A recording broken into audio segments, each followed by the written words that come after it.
కూటమి ప్రభుత్వం వచ్చాక ముఖ్యంగా జనసేన అధినేత మనోహర్ గారు ఇద్దరూ కూడా అక్రమ రేషన్ బియ్యం మీద మాత్రమే తనిఖీలు చేస్తున్నారు. రోడ్లు ఎలా ఉన్నాయనేది చూసుకుంటున్నారు.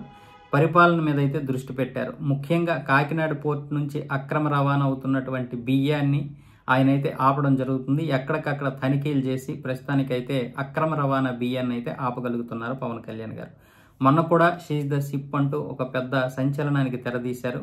ఆ షిప్ వరకు ఒక డిప్యూటీ సీఎంగా ఉన్నటువంటి ఆయన్నే తీసుకెళ్ళలేదు. దాంతో ఇప్పుడైతే ఆ షిప్ పై ఆయన మొత్తం ఆంక్షలు విధించి అక్కడైతే ఆపడం జరిగింది. ఆ స్టెల్లా నౌకలో ఉన్నటువంటి 1320 టన్నుల బియ్యాన్ని అయితే అన్లోడ్ చేశారు.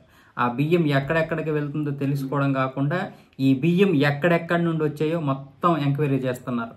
ఆ విధంగానే దాదాపు 3700 బస్తాలు ఇప్పుడు పేర్ని నాని, అలాగే వైసీపీ హయాంలో ఉన్నటువంటి అందరు నాయకులు ఎవరెవరు బంధువులు ఉన్నాయో, ఎవరెవరు నాయకులు బినామీ పేర్లు ఉన్నాయో ఆ బియ్యం మొత్తం కూడా ఈ 1320 టన్నులు అక్రమంగానే ఉన్నాయి. ఒక్క కేజీ కూడా సక్రమంగా లేవు. అంటే ఎక్కడెక్కడి నుంచి వచ్చాయో మొత్తం అందరు కూపి అయితే లాగడం జరుగుతుంది. ఇప్పుడు అందరికీ కూడా ఒక విధంగా భయం పట్టుకుంది. అందులో భాగంగానే పేర్ని నాని కూడా ఈ విషయాన్ని ఈ రోజే ప్రస్తావించడం జరిగింది.